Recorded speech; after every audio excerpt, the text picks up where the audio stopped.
너무 많이 생산되어 탈 사람이 부족했던 전차 T-55를 아시나요?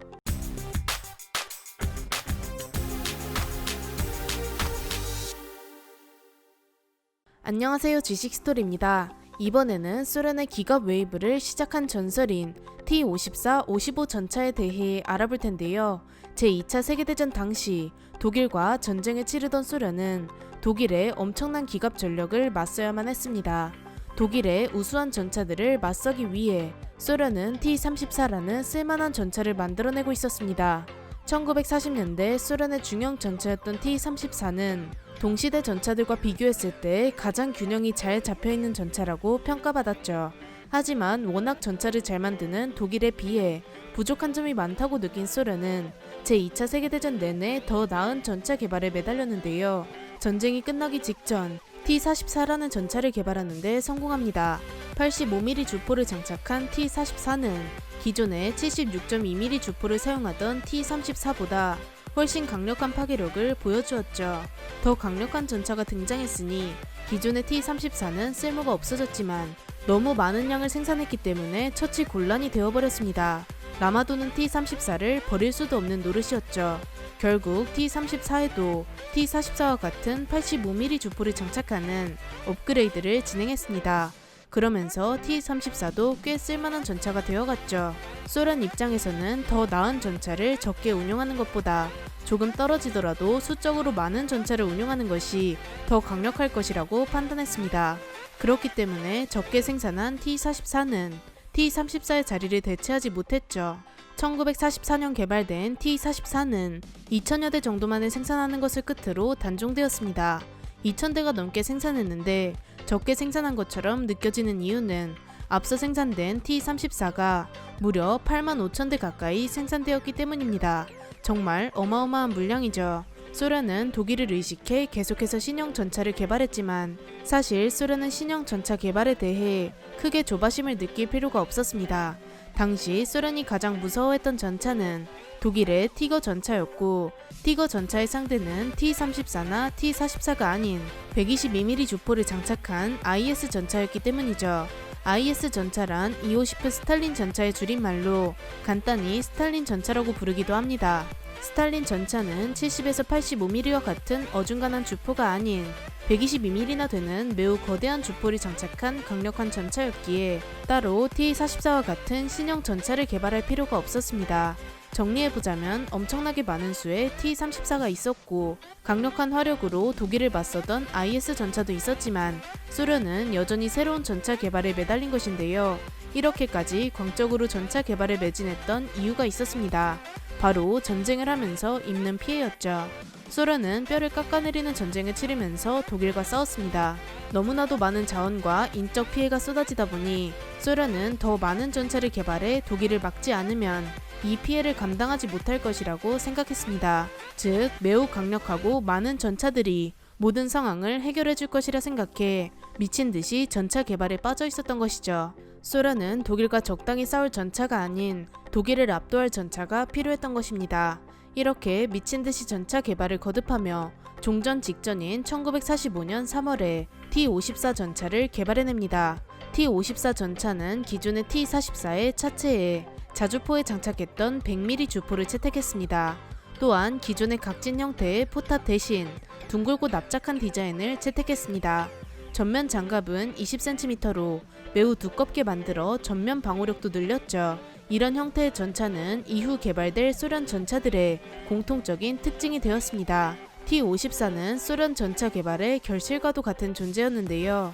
초기 형태의 T-54를 생산하면서 무려 1490번이나 설계를 수정했을 정도입니다. 결과는 매우 만족스러웠죠. 소련은 2차 세계대전까지만 하더라도 매우 무거운 중전차와 그보다 작은 중형 전차를 함께 운용했지만 가볍고 빠르며 방어력과 화력까지 뛰어난 T-54의 등장으로 모든 것을 맡겨버릴 수 있게 되었습니다. 이런 만능 전차인 T-54의 등장으로 IS 전차나 기타 소련의 다른 전차들이 모두 도태되고 T-54 전차가 주력으로 자리 잡습니다. 한편 소련의 전차 개발 과정을 멀리서 지켜본 미국은 경악을 금치 못합니다. 당장 자신들의 전차로는 소련의 최신의 전차인 T-54를 막아낼 수가 없다고 생각한 것이죠. 특히 어떤 상대라도 전부 파괴해버릴 것만 같은 100mm 주포는 가히 공포의 대상이었습니다. 제2차 세계대전이 끝나고 소련을 맞서게 된 미국은 기존의 M26 전차를 개량해 M46 전차를 대항마로 내세웠습니다. 마찬가지로 미국과 경쟁하고 있던 소련도 가만히 있지 않았고 T-54 전차를 더 개량하고자 했습니다. 화생방이나 핵 공격에도 어느 정도 방어가 가능하고 출력이 더 높은 엔진을 장착하고 연료 탑재량을 늘려 속도와 항속 거리를 개선하기로 한 것이죠. 이렇게 개량을 거친 전차가 바로 T-55입니다. 개발 과정을 보면 쉽게 알 수 있듯이 T-54와 T-55의 기본적인 베이스가 크게 다르지 않아 두 전차를 함께 T-54, 55라고 부르거나 T-55 전차라고 묶어 부르곤 합니다. T-55의 재원을 살펴보면 전장은 9m이고 중량은 36톤이며 승무원은 전차장과 포수, 장전수, 조종수로 구성된 4명이 탑승합니다. 주 무장은 100mm 주포를 채택했고 부 무장은 12.7mm 중기관총 한정, 7.62mm 기관총 한정을 장착했습니다.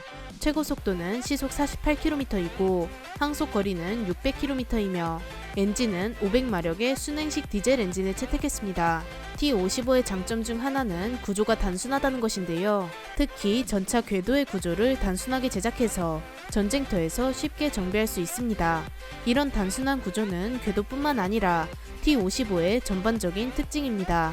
그렇기에 기술력이 떨어지는 약소 국가에서 운용하기 유리하죠. T-55의 장갑은 제조 방식이 다소 특이합니다. 강철판을 반죽하듯 얇게 펴고 접어서 다시 얇게 펴는 것을 반복해서 제작합니다. 빵을 만드는 것도 아니고 이게 무슨 행동인가 싶지만 이런 과정을 거치면서 어느 방향이든 방어력이 일정하도록 균일한 장갑을 만들 수 있으며 두께에 비해 단단하게끔 밀도 높은 장갑을 만들 수 있습니다.